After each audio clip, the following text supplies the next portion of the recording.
Ebushafo na ye cheche wo biara sanso ema ahwefo esifo adofo ganafo nyina ye mo biara kwaba edeba attention tv so your most inspirational YouTube channel. Ebushafo unse mabetena sabria na ye ebra me represent me ankasa me mami etwia enchuwa. She is the original host of this program, but unfortunately no, and then she couldn't show up into me, and I'm representing ebra me trending stories me de babesom ahwefo enyina ne sayo to mesra will say if you are new to the channel na so wan subscribe ya ahobrase kwan so bon mo de na subscribe na kama and for my send be ya nya the video fufo nya betu dwapo benya nkaibo no na also aba channel no samo so be hu ane ye koso e wo man ngana mu ebra yensa wo bra nyempo era enensam na ye wo ede emamon ebushafo na yesi from na ya share ensem na se na ye di amamodia na dey ten say over the week anase na wotwi ni mu no na ensem bi trendy e de efa Hopeson Adorye ho a na enye asem keto ne nyina ene say about getting to 1 month ni and about will be ekokokoso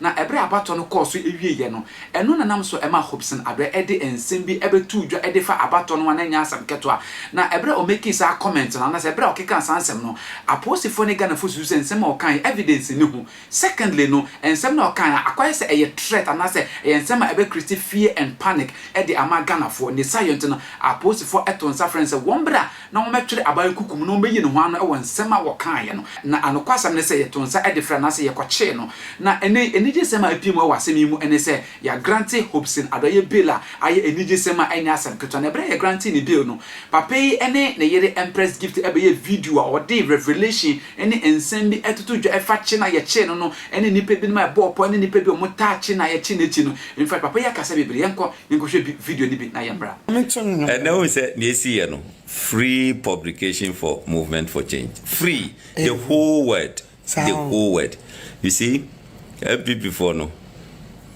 we know baby mpacho mo do on pages we know mpacho membo emo miscalculation David me mpacho me miscalculation don't mention their name here member but ni omo ye no mo ani awu enye hwe twaso hey timi nyame wo utumi fenim go ase ne nyame biso sir no dia hye ni munyam. You see sometimes and nyame bi wo they can say so ade we dey ye de ko gu nipa nanim ase ade we dey say see na che say ya killing the crowd but that ade to me is strengthening it to me ma hoden foforo it to me ma ideas foforo e some we ni munyam foforo. That's right. What did I make an time try say this has elevated me to glory. Thank you. The battle is the Lord. Thank you. So I've told you. You have me effort, me sweat, me bibia, and I'm for enjoy you. Now, Cassa, oh, General, no so. So the Coco Gumen Masia, Yankopon bed than no. Baby T. Joseph, not on free Egypt. What's the American? But because God. Na nyame a odeni nyama bebre e wona brabosom see how God orchestrates the whole thing so no ankasa ne nuanom ne beton ono ne nuanom ne ton enye obi ne ton Joseph wono ane blood ne ton omu wie no mu kun aboa de ye moja de tare ne de fa na tade mu de kochire se Papa, but no one said that was the beginning of what God wanted to do. We each then what Diam said, me so mampo. To me. Baby, I make us in cho. Yankupon so be shrawa. Utimi man niama say. What crampo niamano. And niamani yet time will nip so. But it can come to a point I won't. Time our elevation bepano. Na san krofuni njina sa bebia na wo mu njina. That's right. What did I make? So when niama na yesterday endra me to na me to me that empire me bo me catch nya me say God ewrate me srew hwe me papa bi ne papa pia me kunu aye. I could remember say Kofini amaye wa so no utumi tamia na 31st ese se me medi first ntini utumi kono we koyi sika se wo pese wo krada edi first na palampa so ukono wa ma Thursday for edi first ti me de sade na me de ka kire nyame se nyame enne ye Thursday eye me ko ne krada kai sa adie na wo ye na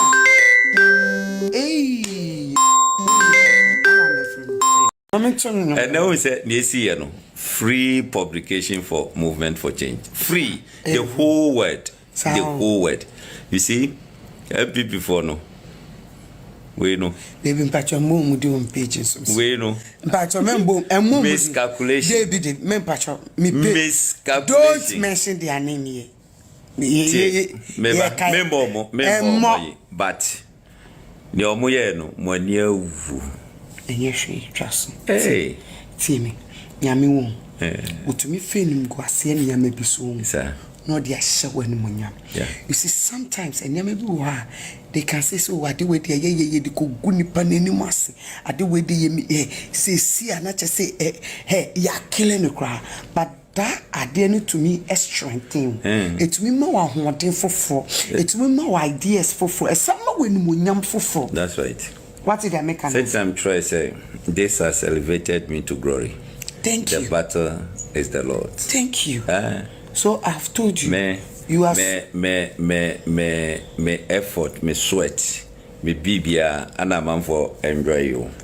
Now, Kase, oh, General, so the Coco Gumen, Masia, Yanko Pombed, no baby tea. Joseph, not on free Egypt. Who did the American? But because God, na nyame a odeni nyama bebre e wona braboso, see how God orchestrates the whole thing. So no kasa ni nuanom ne beton. Yeah. Ono ni nuanom ne ton. Enye obi ne ton Joseph o. Ono ane blood ne ton.